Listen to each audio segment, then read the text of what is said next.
first meeting, kind of the general overview survey results in late November. So crazy to think that we've been doing this for a year. We've had so many cool guests on, and to really top off the year, we have the executive director of AHA. Like, what that is just insane. So it's super cool to see that we've had such cool guests on. Huge shout out to Malcolm from last month. That was a ton of fun to talk to him. Um, he was still as snarky and as knowledgeable as ever as I remember from the old podcast days. So there's a picture of Will's feet. That's cute. So yeah, it was a ton of fun. If you guys have any guests that you'd like us to reach out to bring on, if you want anything special with this club, if you have any ideas, let us know. We're always open. And actually we use those ideas. We're always looking for different ideas. So let us know. Heading right into it. Brew Santa. If you guys haven't done Brew Santa, well, I guess we only did it once. But if you weren't able to participate last year, it is a semi-secret Santa beer swap. So you send in your name, your info, your shipping info, kind of beers you like, beers you prefer, and beers you really don't like and don't want anything to do with. And we'll match you up on our end and send your info to someone else along with the beer preferences, and they'll send you a packet of beer. So we have a few stipulations on that. We're looking to get that done, I think, in November, and then we're going to drink them all for our December meeting so we can all talk about the beers we got, homebrew, commercial, kind of whatever you guys want to do. So reach out on that. That's super fun. Hit up Will for that one. I guess you can talk to any one of us if you do want, and we'll get you in touch with Will. Brew Club Experiment Series. So that's winning the Delta Firm Tank at the end of the year. We've had quite a few members do it and participate in this. I was the most recent one this last Thursday with I did my average brew ordinary bitter keg condition versus bottle condition. No surprise, the results were non-significant, but that was a hell of a lot of fun to do the experiment and go through the process and really get in touch with what the contributors do. I mean, on a semi-weekly basis, they're brewing these every couple of weeks. So it was fascinating. So even if you have the slightest interest, I encourage you to do it. Jump right in, try it out. It's a ton of fun. I mean, you're following the process that these contributors are going through. So it's a blast. I don't think there's anything else on that. Yeah, reach out to Alex and Will on that one to get you set up. Talk about the guidelines, everything like that. Pretty straightforward. Just a few more pictures you have to take through Brew Day and some different survey stuff you got to do. Next month, for our last guest of 2022, we are going to have the first returning guest. We are actually going to have Brian Perky back on. So Brian is our rep that we work with through Lallemand. He sends us all the yeast. I send him an email with what I want. He sends me, yep, got your address. Boxes are in the mail. Super easy, but then we end up getting on a phone call and talking for like 2 hours every night. So just it's a ton of fun. He's a really cool guy. He's actually going to be talking to us about dry lager yeast in conjunction with the Nova Lallemand yeast release, which is the new dry lager strain. If we have enough interest, hopefully we can get a box of that and send it out as part of an average brew maybe next year. But I'm super pumped. I love Diamond Lager. Mr. Ed Bove, gold winner at Brickstoberfest, gonna throw that out, is joining us. So yeah, thank you for that. you bet. I gotta reach out and steal that recipe because that my dark mild did not do so hot. So I'm looking forward to reading yours. But yeah, Brian will be on with us next month. That'll be a ton of fun. Last time he drank like half a bottle of scotch and we stayed for like, what was it, 2.5 hours, Alex? So it was a good time. I'm going to buy a nice bottle of single malt for that occasion. Average Brews, our last one of 2022. That is insane to think about. It's our last average brew for the year. When we started this, we didn't know what our outcome would be. We didn't know if people would give a shit or brew it or whatever. And a lot of you guys have really taken to it. And I think it's forced a few of us to get outside of our realm and our comfortability zone at least and brew some different styles. So Ordinary Bitter, our competition just wrapped up today for that. And we will be, we actually just announced the survey for the next one, which is Oatmeal Stout, 16B in the BJCP guidelines. So we're going to, thanks Alex, I was going to throw that up. And this is the most ambitious beer style we've taken on. There's so many different interpretations to the style, and we have a fun little question in there that if voted yes, it'll let us all forego the OG requirement. And if you want to brew an imperial oatmeal stout, go for it. If you want to stick to the guidelines, all the more power to you. So it's going to be a lot of fun. Definitely take that survey, get your results in, get the yeast, the Lallemand yeast. I know it is a little over half gone already because of our next topic, which is the learned brewers. So I think most of you are already included in this. It is our paid tier. So we wanted to get a paid tier for membership for the brew club. Nothing huge, $25 a year. Just to help the club out, at $25, that's less than 5 cups of coffee a year. I put in the post, but that's huge for us. That helps us do so many different things and gives us access to doing just more fun stuff for everybody, and really trying to get this club a little bit more active. We have to work in a different way than a traditional in-person club. So um, if you feel so inclined to support us and send us some dues and become part of that, we have a lot of cool perks. um, all the learned brewers got access to the survey early, so they got access to the yeast early for Lallemand, and the imperial yeast is a exclusive benefit to that side of the club now. And we got a lot of other perks that are going into that side of the club, and a lot of different ideas for new perks coming up, and stuff that the whole club is going to benefit from just because of that. So it's fantastic. Like Alex put in the flyer, I think you get a warm and fuzzy feeling from helping us out and making this club the best it can be. So reach out to Alex for questions on that. I see he dropped it $25 for the year. If you pay before, that's for 2023. So if you pay before 2023, you also get the benefits through 2022 as well.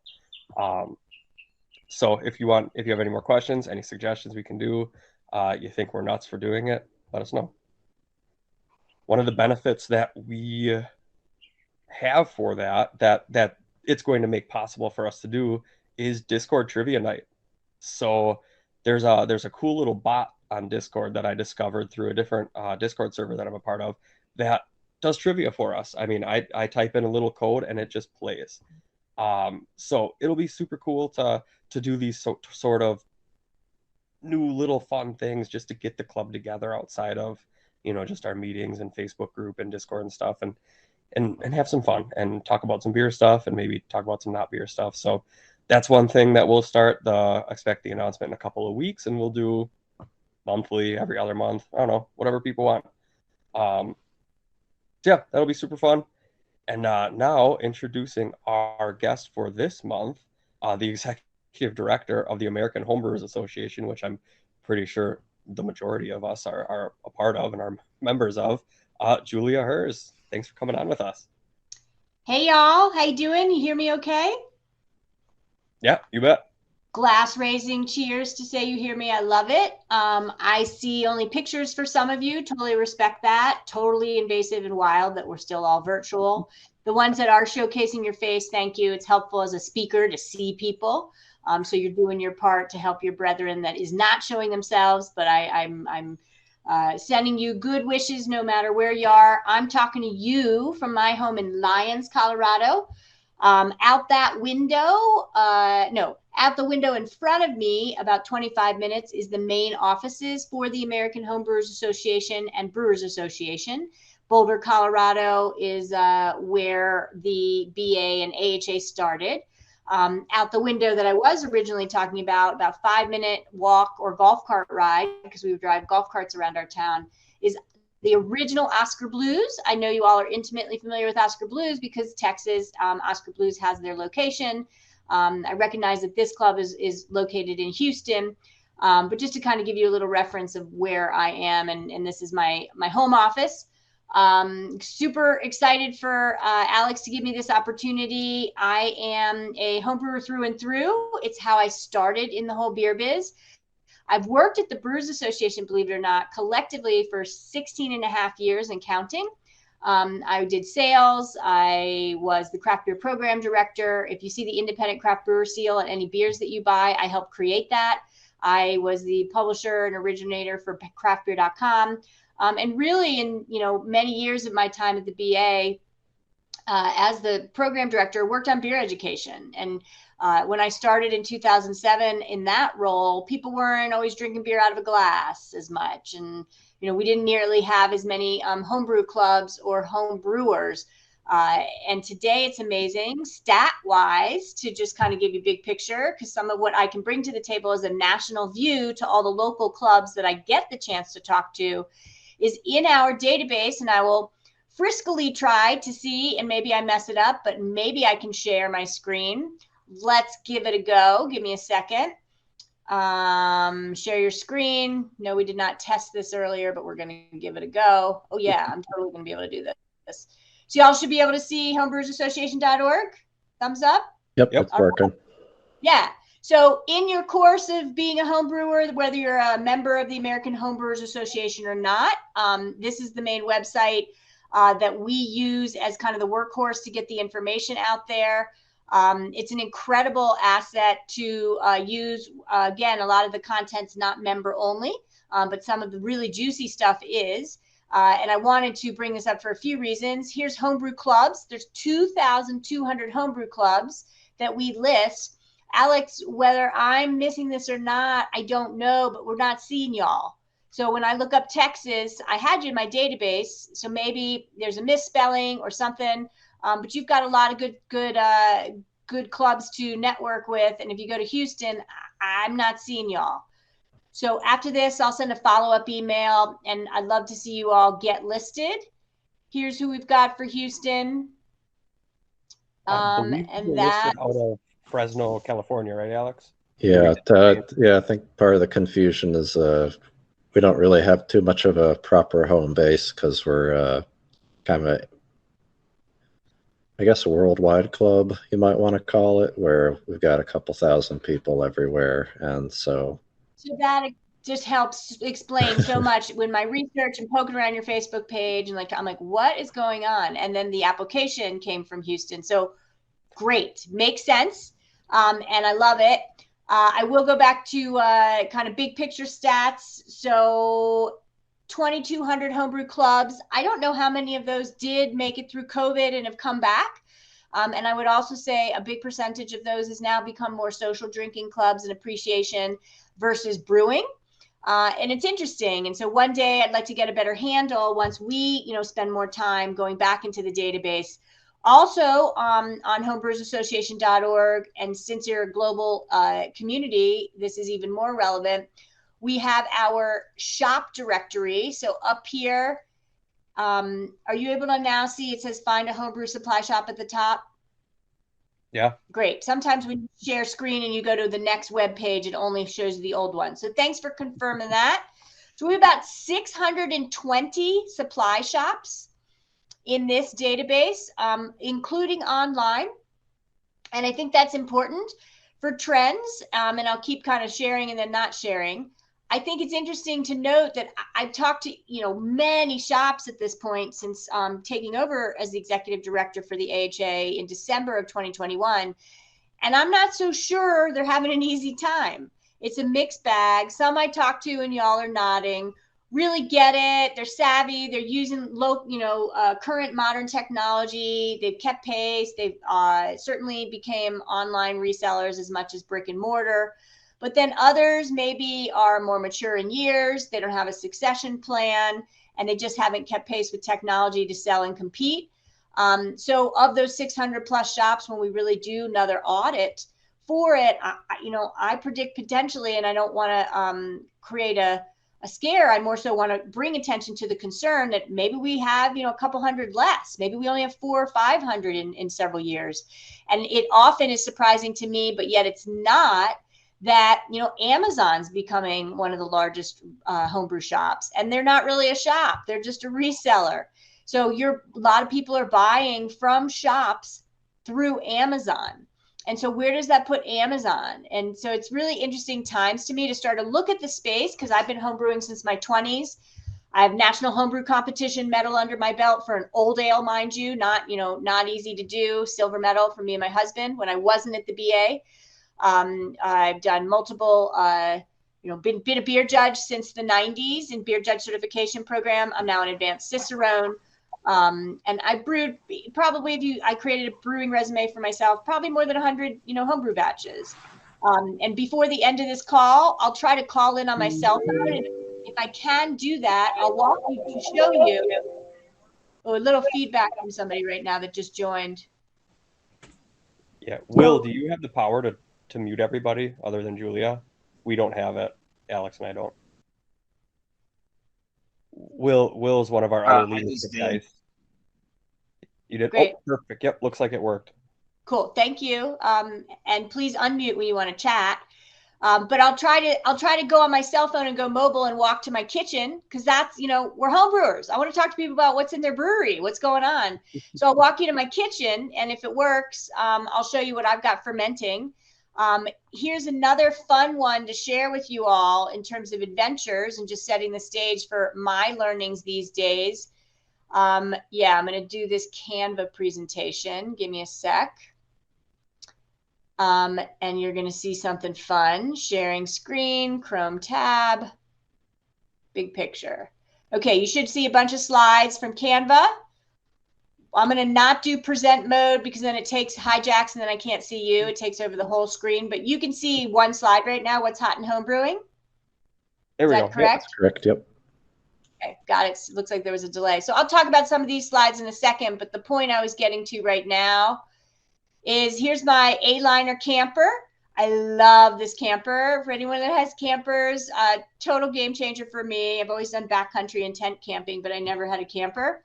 Super light. My 2001 Honda Odyssey minivan called Velma, the minivan. Velma the van can pull it. It's less than 2,000 pounds. There's an in and out stove for this. And I don't have a picture, which is terrible, but I will get one of me brewing. And the point of the story is that I'm now experimenting with going to locations, and especially because it's COVID, maybe people don't want to have me, the HA-ED lady in their homes. Some do, but I want to brew. And so I can brew on this in and out stove. The stove can go connect to the propane on the outside, and you just kind of prop it up here or in. And when I show you my batch of beer, I brewed on that at the Wyoming Brewers Guild conference and the parking lot at the hotel, and did an all grain 1 gallon batch. And I made a Belgian Golden Strong Ale, and that's what you'll see fermenting. Once it was done with primary fermentation, I added that I locally foraged 5 minutes away from my house in like the public park here in Lyons, wild plums. Real like gamey plum flavor, super sweet, beautiful color, like not dark purple, more pinks and orange hues and reds. And they just were blooming and at their peak right before I brewed this batch of beer. So I boiled those down after removing the pits, juiced them, and then I saved some of the fruit. And so I just added the fruit to the secondary of this Belgian Golden Strong Ale. And I'm curious to see where the tannins, how it lends to that. Some tannins I really always like, a little grippiness in my beers. I think it'll add some beautiful color to the Belgian Golden Strong. So I'm trying to do some fun, creative stuff. You all brew in many different fashions. And is there even a chat feature? Yeah, I see a chat feature. How the chat room works. Okay, fine. Great. In the chat, now I'm finally looking at that. I see you all been chatting and I wasn't paying attention. Feel free to tell me how you brew, meaning the main way that you brew. Are you brewing on a 10-gallon electric brew in one system? Are you brewing stovetop extract, steeping grains? Tell me how you brew just so I can get a sense. And what I've been doing is trying to learn every single way. And some of what I've experienced in homebrewing, just as a member of the AHA over the years and a homebrewer, is there's some stigma, right? And there's some stigma against extract, for example, kits, and they do have a reputation for sometimes being out of date. So anyway, I want to remove the stigma of any way in any form that somebody homebrews. I also want to ensure that we all, and you can help do this, encourage the newbies to step in whatever fashion. So if there's a new home brewer and y'all are recruiting to get more members, and especially as a global online community, you have a really good, powerful place to do that. Always remember the newbies don't know the lingo. newbies don't know the acronyms. You know, as a new anything in any hobby, it's overwhelming. So whatever you all can do as more seasoned homebrewers to mentor the newbies is really good and encourage them. And so that brings me to Learn to Homebrew Day. We will be, for Learn to Homebrew Day, doing a 1 gallon, kind of modeled after some of the experimentation I've had going on, partial, you know, it's extract with steeping grains. So we figured that would be very accessible and easy for new homebrewers to do. So it's a hoppy amber ale, November 5th. I would encourage you all to pregame for that and get your ingredients and brew on that day, or even brew in advance, and use it as a recruiting tool to help your club grow, to help others that have said, hey, it's so cool that you homebrew. Invite them to homebrew with you, or tell them you're going to come to their house and homebrew. So if you go to Learn to Homebrew Day on the American Homebrewers Association website, you can save the recipe. The hoppy amber is all here for you, obviously, based on availability for your source of ingredients. You can make modifications, but I think it's going to be totally accessible, and I've done a test batch of it, and I'm just excited to see many people brew it. And what you do, the gist is, for Learn to Homebrew Day, is you register your brew day on our website. So consider doing that, because then we can count the numbers of how many people are brewing. And over the years, when we've done these homebrew days, the national holidays like Big Brew in May and Mead Day in August, Learn to Homebrew Day, we bring together hundreds, if not thousands, globally, all brewing on that same day. And so it's kind of pretty cool and powerful. I guess I'll keep going, and then I'm going to look at the chat while y'all are asking me questions so I can see what you answered. So thanks for putting in how you do it.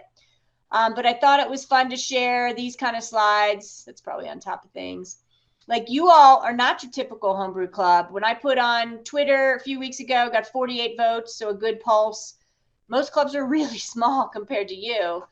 And you could, you know, based on trying to get some funds, $25 from each member to your club and whatnot, like, budget to have your officers go to HomebrewCon in San Diego in June, right? 2023 will be in San Diego. Budget to cover and reimburse certain expenses. That's why you give to your homebrew club. The membership fee isn't really usually to cover a lot of expenses. Most homebrew clubs are volunteer and very low, if not any, expenses from the organization. It's more about, I think, supporting those leader volunteers that put in the time. And why not create a fund to have you as officers, whoever you are, travel and network and learn more about homebrewing, and then bring that information back to the club. That's why I want to see more officers, especially, and homebrewers at HomebrewCon. So super jazzed about that in San Diego. Homebrewersassociation.org, we just published all 40 plus talks from the Pittsburgh June 2022 HomebrewCon. And if you scroll through those, cutting edge, you know, that's where all the trends come from, is the speakers that are given a lot of that information, and also who's writing for homebrew magazines. So a lot of great stuff. I'll also say Texas, now I'm on this slide, y'all are representing. This is of the AHA membership. We have 37,000 members, which is amazing to me. You might have to switch. That's not the height. Okay. We can still see stop the sharing. You'll see the what? We could still see the Learn to Brew Day screen, so you might have to share the other screen with the slides on it. Sorry to interrupt you. Thanks for telling me. No, I appreciate that. It wouldn't be worth it if can you see not the Learn to Homebrew Day, but a big map? It's still the Learn to Homebrew Day page, unfortunately. I see the issue. I'm gonna fix it. Give me a sec. I know exactly how to combat this. This is why we're getting funds and trying to move to Teams. We got this. Nope, it's still showing Chrome tab. Oh, it's because I was choosing the wrong one. There we go. Okay, totally fixed, right? Yep. Here we go. Yeah. So you had been seeing that. Now we're properly seeing this, and I know it's a little small. I'll try and make it bigger. So like Texas, mighty Texas, y'all, that I'm so anchored in. We're one, Houston, Reed, California. Look at California at 12.7%. Wherever you are calling in for the Brew Club meeting, your state's represented here of our 37,000 members. and pretty impressive to see the geographic breakdown and how things fall. I think that we all want to see more homebrewers. I'd love to see us have 50,000 members. We could do a heck of a lot more for homebrewing if we did. All I know is the percentages, though, would maybe stay the same-ishy. But it's always interesting to kind of share that kind of nugget. So in terms of homebrewing, I mentioned the big picture. So you come away from this talk with that of the 2,200 clubs, a couple hundred international. We have almost 400 clubs in our insurance program. You all might not need it because you're meeting virtually. And then the member deals, which is discounts across the U.S. is part of the AHA, 2,000 plus there. And I'd love to show this one. I'll make it a little smaller. So there's Charlie Papazian, obviously the founder of Homebrewers Association. Hold on, I have to sneeze. I got to sneeze. Hold on. It went away. I scared myself out of the sneeze. So Charlie's amazing. He's definitely mentored me. And Charlie's all about relax, don't worry. This is Charlie with his spoon recently in the last few years. And Teresa McCullough is the curator for the Smithsonian's National Museum of American History. And so National Museum of American History now has homebrewing recognized in it. Pretty cool. And one of the ways they recognize it is with Charlie's spoon. So pretty amazing. Another little tidbit, in case you didn't know, is homebrewing's federally legal. You should know that because we're all able to brew because of that, right? And then, of course, the state laws matter. The gist is in 1978, homebrewing got legalized up to 200 gallons per family household. If you weren't a family and you were an individual, it was 100. We still have that today in effect. And then the dominoes started to fall after 78. And then in 2013, which is what this little map that says legal points at, is when we finally sealed the deal for all 50 states, with Mississippi and Alabama being the last two to fold. I don't know when Texas said yes, but it was before Mississippi and Alabama. I don't know when California did it. I don't know when other states did it, but 2013, kind of a pretty damn cool milestone. We've been publishing Zymergy since 1978. If you don't get it, you should. It's friggin' gold. Every other month into your mailbox. Membership is $49 because I'm giving a talk, and I'll put it in the chat while y'all are asking your questions because I can't do two things at once. $10 discount. So $10 discount doesn't come along every day. So I'll put in a AHA discount to consider getting Zyme and join us. And if you're already a member, thank you so much. And you can use the discount code in the future. What else would I share? You know, homebrewing leads to innovation. It's definitely led to a lot of careers. To me, it leads to confidence. A lot of all walks of life should be invited to homebrew. And I think equity is a part of the conversation nowadays. I've always felt welcome homebrewing. This is me on one of my systems, 10-gallon stainless kettles that I bought from More Beer many years ago. This is my mash tun. My Cajun cooker is on top of the patio. And obviously I have no pumps going on here. So I stand up on the patio. And then I will drain it into this, which is my boil kettle. And I've made a lot of good beer in this system. Stovetop, though, is great. And you get a good size kettle that sits on whatever burner and you're good to go. You also can add water to the batch if you feel like you don't have a kettle that's big enough for stovetop. Make a small batch as long as you're converting your grains, right? Or diluting your extract, you're fine. And then you can add water to bump up the volume. So I love it. It's an amazing hobby. American Homebrewers Association helped start literally the beer judge certification program in 1985. It's obviously now its own independent org, but I've been a beer judge, I think I said since the 90s. I always think this is interesting to show. This is their stats, 8,000 active judges. That's a big deal. So the number of judges continues to grow. And I love to bring up not just competitions tied to BJCP and judging. And this is representative of the National Homebrew Competition, which we'll again host in San Diego next year. So keep an ear out. But the fact that, and I'm kind of flipping around here. Oh, I don't have it. My slides, I had one on beer judge. Here we go. So beer judge certification program, help me out. I'm going to stop sharing. Having a virtual malfunction. Should have been right there. That's super weird. Anyway, I'll just verbally talk to it. Beer judge certification program, 2021 guidelines.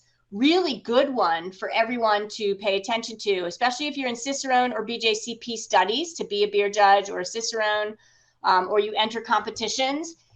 2015 is the guidelines that we've all been using, right? Since 2015. Before that, they had updated them in 2008.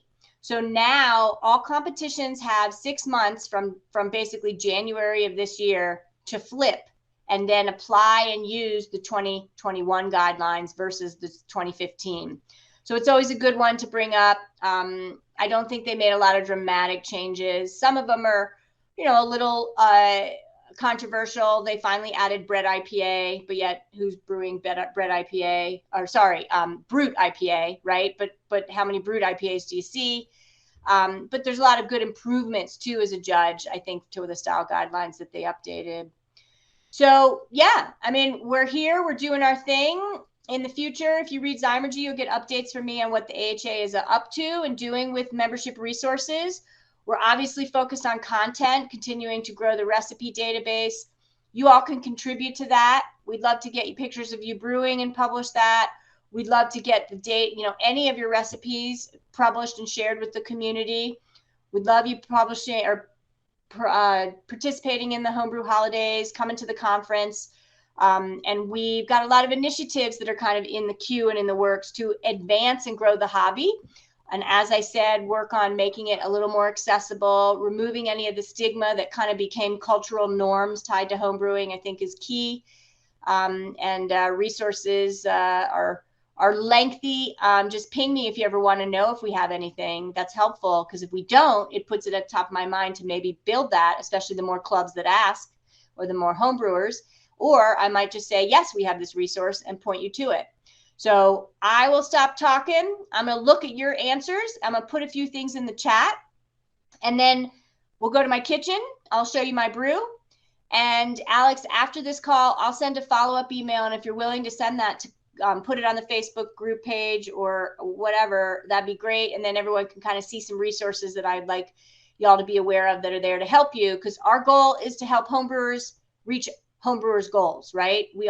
That's why the national org is there. And so I want you to know what we've got in Sounds the mix. great. So there you go. Yeah. So maybe All right, any questions or items? Yeah, if you guys got questions, drop them in the chat for Julia. Brent, I know you submitted a couple earlier, so if you want to just resend those. Otherwise, up at the top right of the meeting screen, there's a little smiley face. It's like the emoji thing. Use that raise hand feature, just so we're not all talking over each other. That might be the easiest way for Julia to call on us if we want to talk to her and ask questions.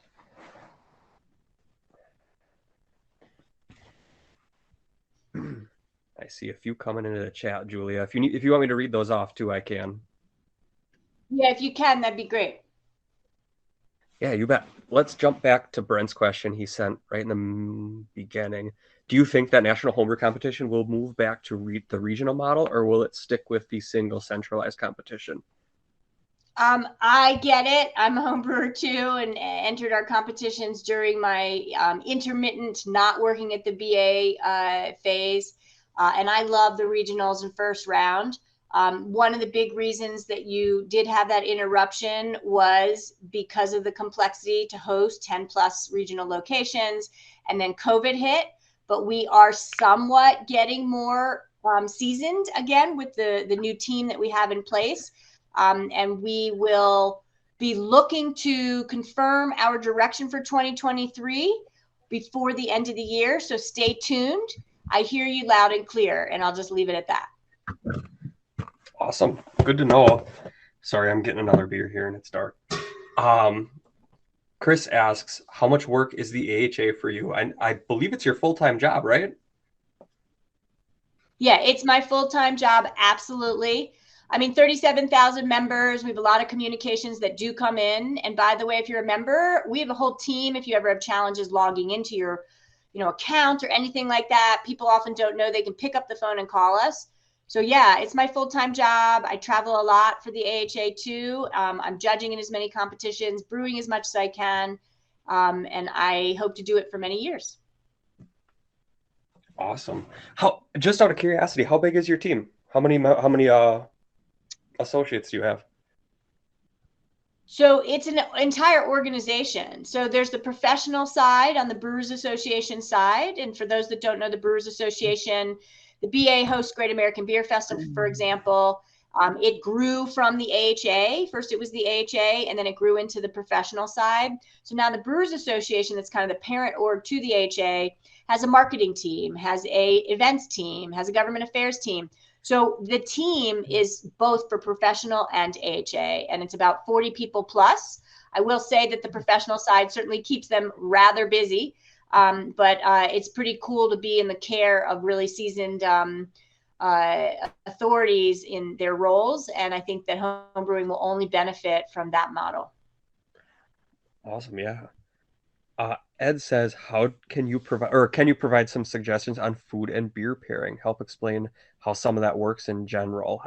That's a topic. I come from a culinary background, so that was kind of what brought me into wanting to homebrew, is the culinary aspect of it, is creating those different flavors. So I know you've done quite a bit of work on that. Yeah, I have. I'm gonna not be rude because you're gonna see me walking, but I'm gonna stand up real quick and grab something. Yeah.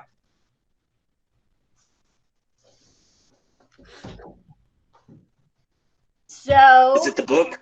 Yeah. Yes, it is. So Ed, thanks for asking the question. This isn't all I would want to share, but it's a great start. It took me 7 years to co-author this with Gwen Conley, who's now with Cutwater Spirits. She's formerly of Lost Abbey.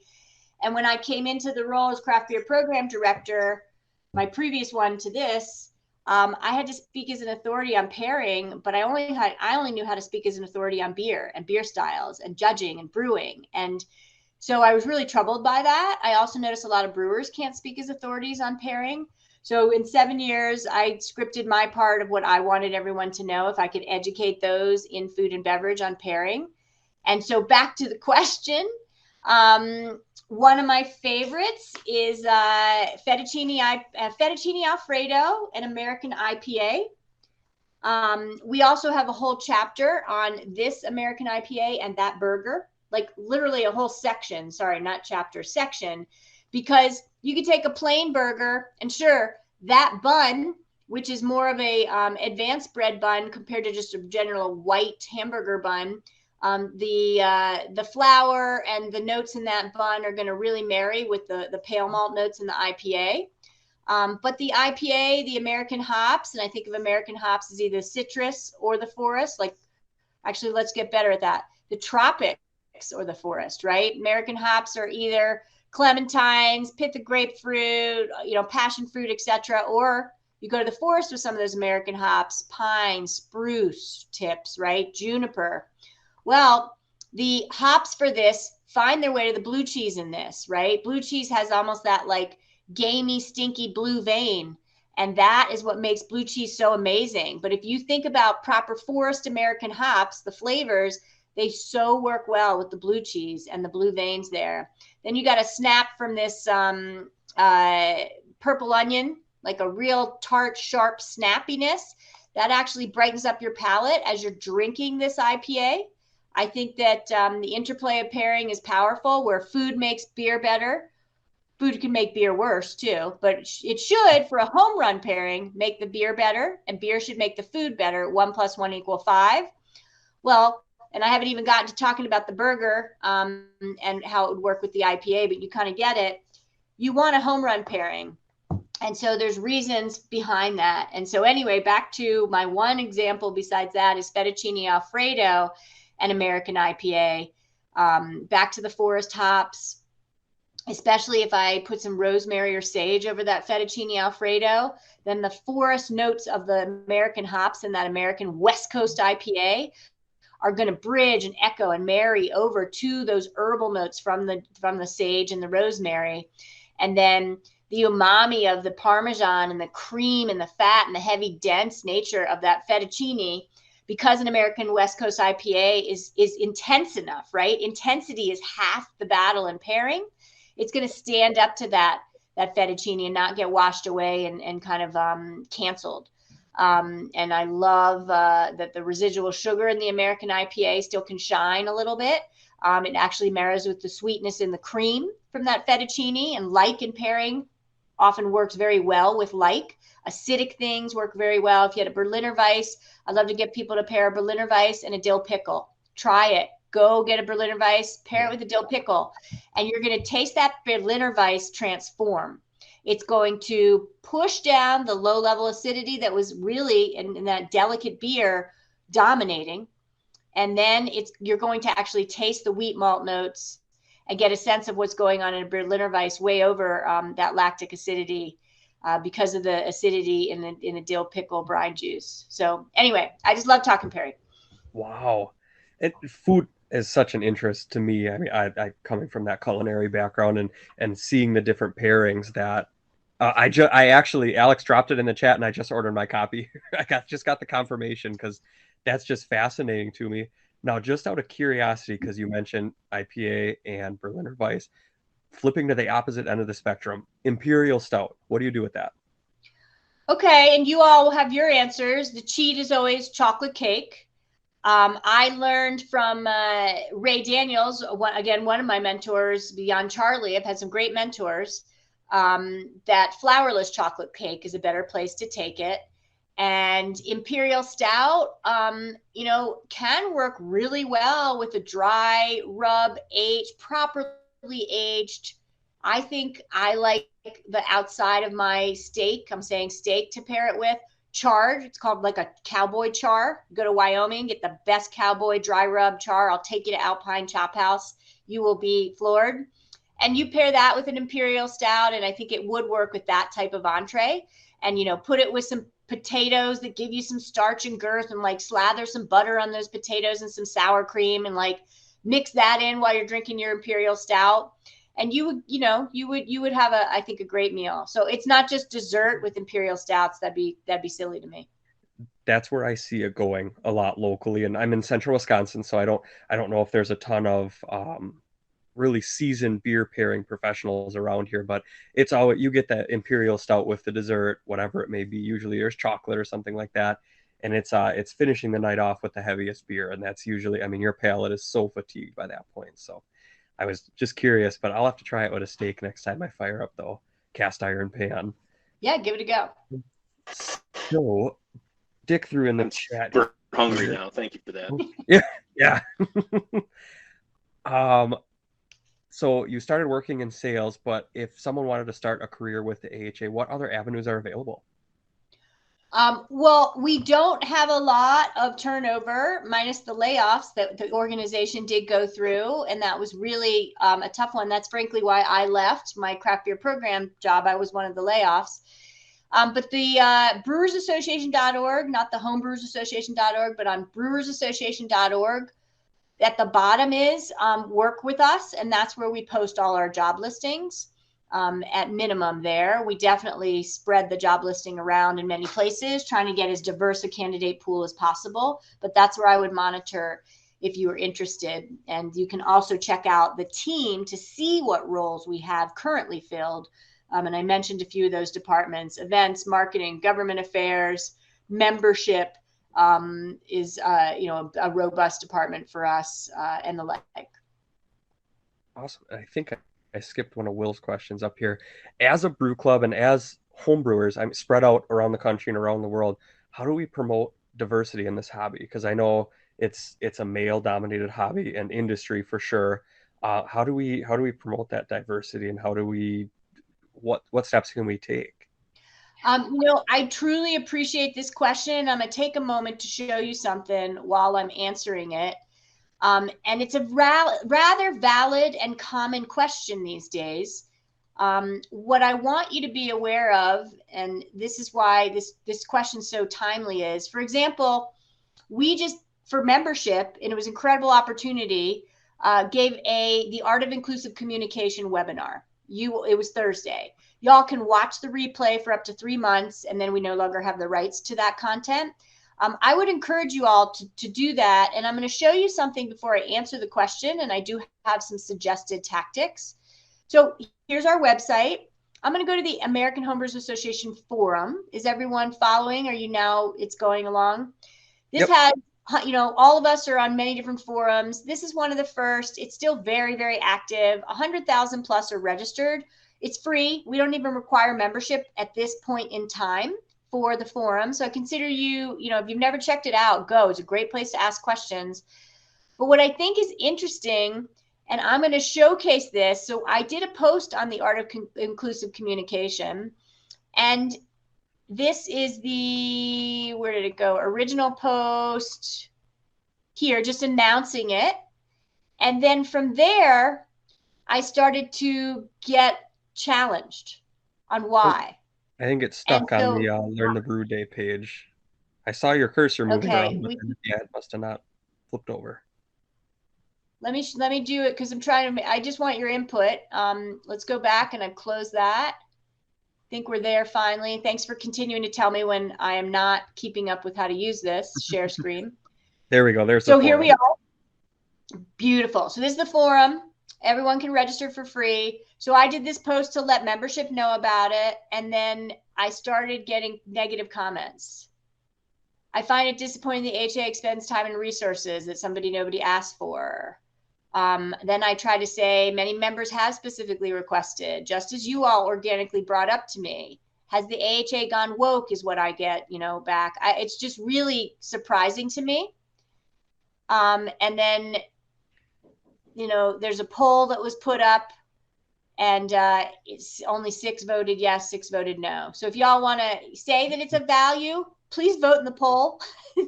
I need more than 12 votes to tell us what really we should be doing. And then I will get back to answering your question. This is a topic that I have been asked about, in truth, mostly, especially by homebrew club leaders since I started. It's the #1 thing that comes up. Wow. So a few tactics. Consider whatever imagery you have on your Facebook page. You want to represent diverse walks of life. People connect with people that we can each identify with. And it's intimidating for men to connect with women if there's no dating going on sometimes, and vice versa. So you want to show men and women. You want to show all, walks of life, age differences, etc. So the imagery matters on what your club is publishing. I would also say, if you're truly concerned about it, and you will get results from this, and I don't know if you have committees, but subcommittees, create a recruiting subcommittee. And that group, over the course of months or a year, can really put their mindset on meeting and talking about broad ways to really make this work. Because any tactics that I would throw your way, and it's coming up so often, and because this inclusive communication webinar had that going on the forum, I'm going to write a post that'll go on homebrewersassociation.org, and I'm going to summarize more tactics to the question. But the other one is reach out to the universities. I know y'all are a virtual club, but the universities do have all walks of life. And that's a great place to get young homebrewers, no matter male, female, no matter their race or population identity, etc., to connect with you. Are there any ski clubs? Are there any, whatever the club is? Hey, club A, B, or C, do you want to join our club to brew? And so that's a good way to reach new people you would never have talked to, and say, it's Learn to Homebrew Day, University A, B, or C. We're looking to inspire your club members to homebrew. Who wants to homebrew with any of our club members? Those are 2 tactics. There's a lot more out there, but I'll save it for the post, and eventually I will try to remember to manually send it back to you, Alex, to share with the club when I publish that content. Awesome. Thank you. I know it's been tough. Central Wisconsin is a bunch of Busch Light drinkers, and we're primarily, Caucasian, and the people that do homebrew white males around here. So I recently, I think it was for last Learn to Brew Day, I got my sister involved, and Nice. she just brewed her first batch, her first 1 gallon extract batch a couple weeks ago by herself. So it was really neat to see, and hopefully she sticks with it. She doesn't like beer, but I didn't like beer either when I started homebrewing. So it's kind of neat. I love it. What a great story. Well done. Alex posted, and this is something that I'm fascinated in too, because I love foraging for ingredients. Are there any herbs or plants that you specifically look for or like to grow for the purpose of brewing, other than, like, I guess, hops or grain, if you try that? It's funny. I tend to go, just an honest answer on my side. I tend to go more for the fruit. And it's not that I'm busy planting these fruit items, like the wild plums are not even on my property.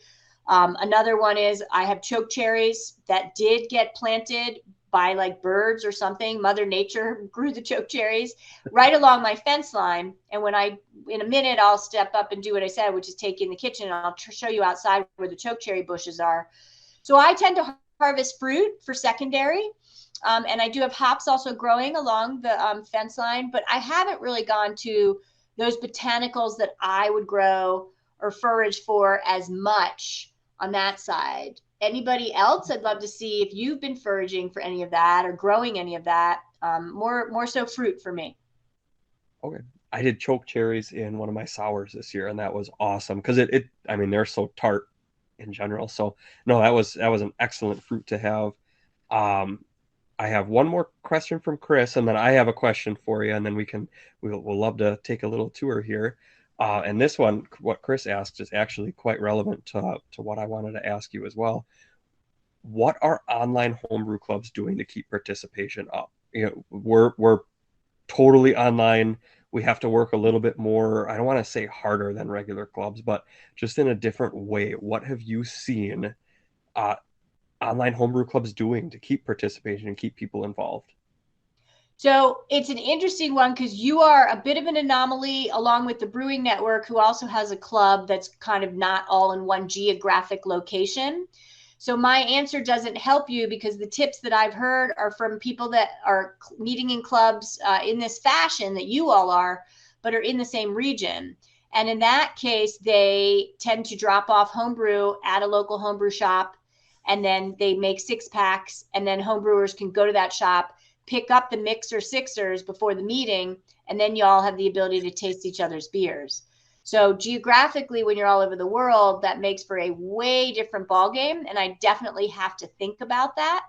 But the engagement level of you all sounds pretty damn good. I mean, you're smart enough to ask for, like, swing to the fences when you want to get guests, right? I love you said, Alex told me Chris Loring from Notch Brewing talked about his cats at one meeting. And y'all getting the guests is pretty sweet. I will have to think beyond that though, but it's, to me, mostly content and still trying to taste each other's beers. The other thing is you could pick a style theme. You've probably already done this. You all go buy your own versions of that or brew it, and then you do a style tasting and really dive into that topic each meeting. Because then sensory wise, especially if you all have different homebrews of the same style, you start to see the spectrum of where beers can even land within one style. Yeah, we had a couple of we do our average brew, which is one of our recipe collaboration things that we do, but we've had some members on Discord talking about everyone going and buying either the same beer or a same style, and kind of chatting about it and just getting a little bit more, diving into that beer, not just, oh, this is a damn good beer, I'm going to drink it. No, like actually talking about it. So hopefully that comes to fruition. Chris wanted to follow up quick on this. Is there any work going on legalizing shipping beer? I know it's kind of a gray area with some of the privatized companies, and it's definitely, I guess, technically illegal with the Postal Service, but is there any, I know there was a bill out there, correct? Well, there's the USPS Shipping Act, and that's definitely focused on licensed beverage alcohol on the beer side. That's basically the second question that comes up the most. Feel free to email me and say, I'd like y'all to work on this issue. The more that I get homebrewers telling me that, the more I can go to our government affairs team and say, I continue to hear it again and again. And so right now I'm diving in on trying to understand the laws and where the roadblocks are and where there might be runway. It's a big ask, though. It's not a federal, I think, smart move to really try for the USPS. It's just we're not licensed in the first place for our beverage alcohol. So it's a private carrier solution for UPS or FedEx to help us out here. And you know, truthfully so, frankly, even representing an organization that depends on competition entries to be shipped, you know, shipping for samples, yeast samples for analysis is what I always put on my shipping, and I use private carrier. Like, that's just what I do to get it done. But it's a very legitimate question, and feel free to give me some ammunition to get us to add to the list of who's asking about it. Yeah, you bet. And if you don't mind dropping your email in the chat too, so we can grab that. I'll send you an email for sure. Okay, sounds good. Now, I have one more question, and then we can get to your tour, because I do want to respect your time. We've been on for about an hour, so I don't want to keep you too late. Now, your brewing, how long have you been brewing? What are your favorite styles, and what are beers you'll never brew again? Okay, I've been brewing since my 20s. I'm 53, so more than 20 years, more than 30 years, if I can do math right. I'm pretty frenetic in my brewing. I tend to not brew the same thing again and again, which is terrible, because then I'd probably get really good at one recipe. But I will be brewing, for example, this Belgian Golden Strong again.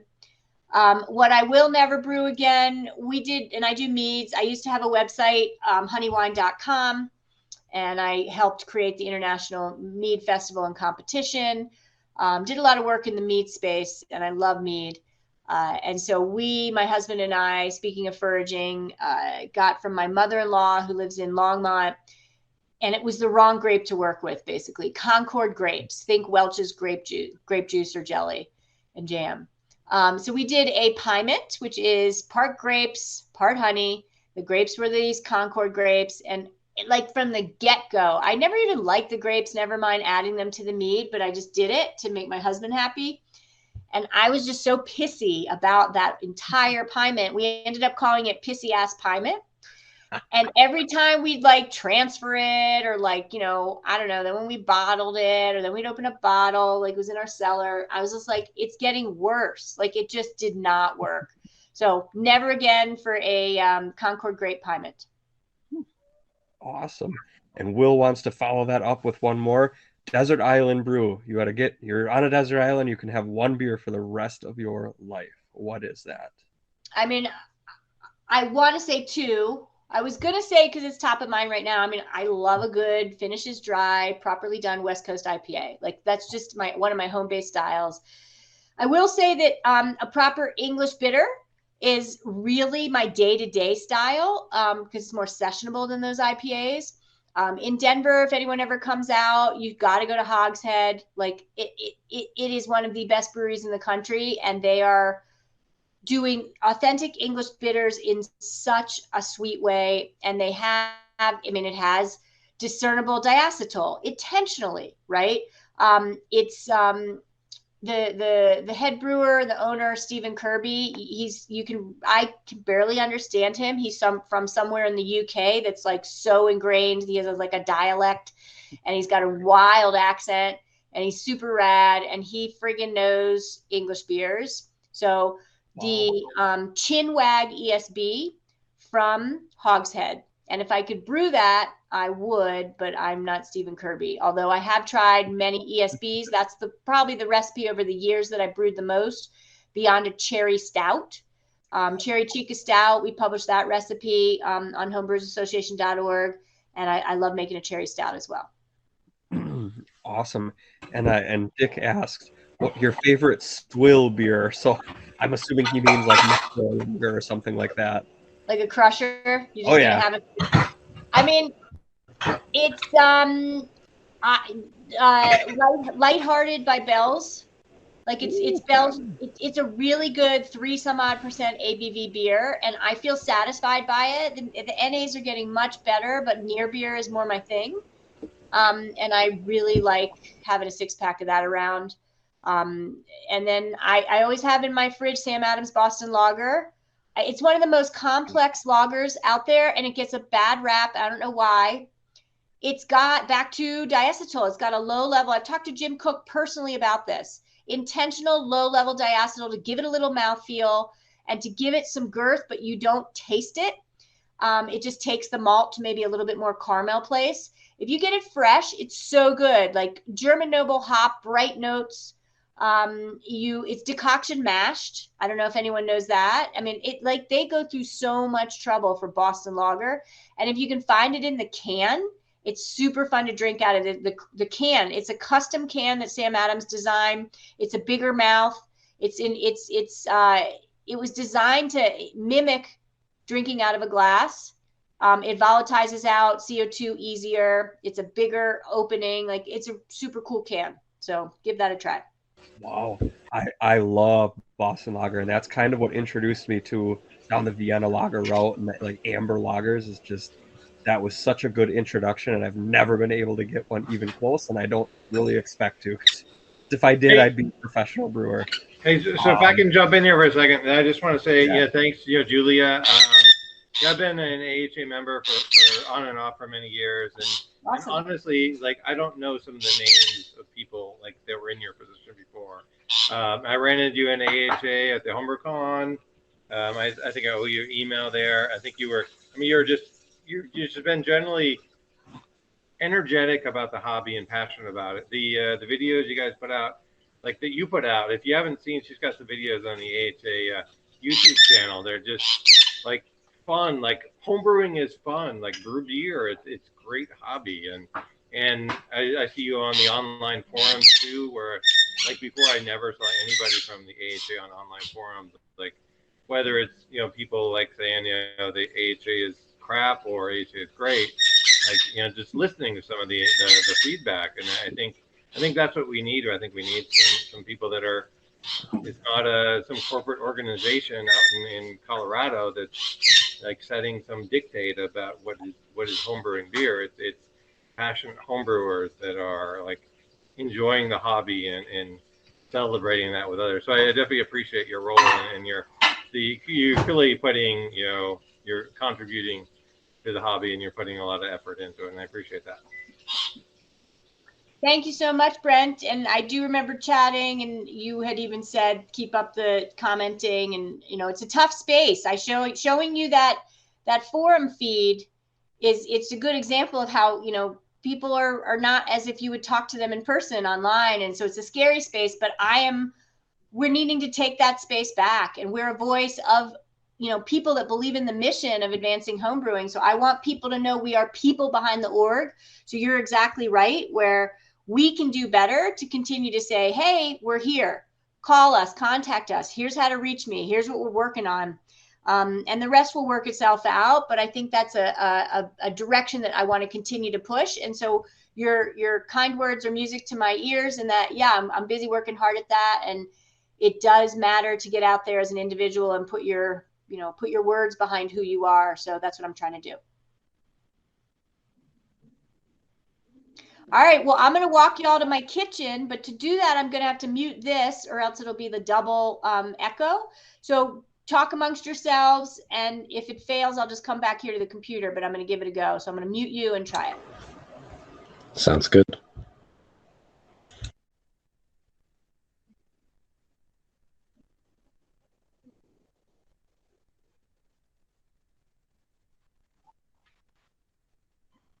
All right, can you see me? Look good. Can you hear me? Yep. Okay. I don't know how to flip my camera around, though, but you're in my house, so I might have to walk backwards. And what I was going to do was two things. I'll show you the outside where my hops are growing and the chokecherry bushes that I mentioned, and then I'll take you to my Belgian Golden Strong, and then I'm going to let you all have your evening. But so Lyons, Colorado, beautiful place. I'm so blessed. We have chickens, which do eat our spent grains, by the way. Here are the chickens. Right there, doing their thing. And right behind me, right here, are the chokecherries. And they were so prolific this year. And they're also growing on the side of our house over there. So super cool. And then our hops got decimated this year. I have to like do diatomaceous earth next year because there was like earwigs or something. But look at these leaves; they just got eaten alive, pockmarked out of like recognition. It's horrible. So I didn't get really any hop flowers this year. So that's a shame. I was very sad about that. And now we'll go to my home brew. Are you all still able to see me or no? Yep. Okay. I see some notes, some questions coming in. Perfect. Say yes. Okay. Yep. Good. I'll turn the light on in here. It's a little dark. So again, reminder, this is the 1 gallon all grain that I brewed in the parking lot in Casper, Wyoming, off my camper during this summit for the craft brewers from Wyoming. So here it is. And I will give you a little sneak peek. It's in secondary now. There's the fruit on top, certainly cloudy. And then I am fermenting secondary. This isn't really a vessel I've had pressure rated, and I'm cheating. This is loose. I don't even have an airlock on this, but because it's active, I'm not freaking out. You know, that yeast is giving me CO2, a blanket of CO2, but I haven't fully sealed it because that would be dumb, probably explode. So that's it. And I don't know if y'all keep in touch with me, ask me how it turned out. And I'm probably going to brew this again tonight. And I've got more plums because next week is Great American Beer Festival. And I want an active homebrew at the American Homebrewers Association booth. So I'm going to brew now. I'm going to bring it down to Denver and I'm going to pitch the yeast on Wednesday. And by Thursday night through Saturday, it'll be active. Oh, that'll be so neat. Yeah. So now I'm going to jump off the phone and say goodbye to y'all on the computer. Hold on real quick. Yeah.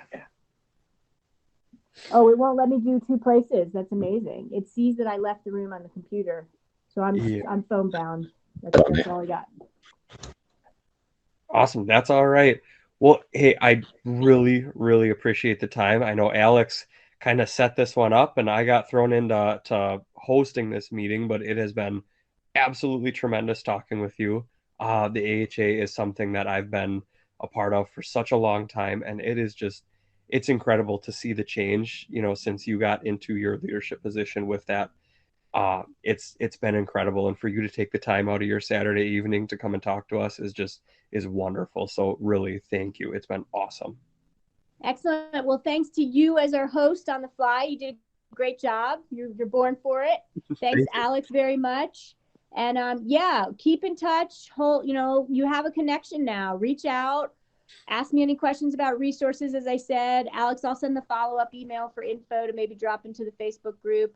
And maybe I'll get lucky enough to see some of y'all in June in San Diego, and send your officers if you can to help them out. Enter National Homebrew Competition. I look forward to making announcements soon on the changes that we're planning.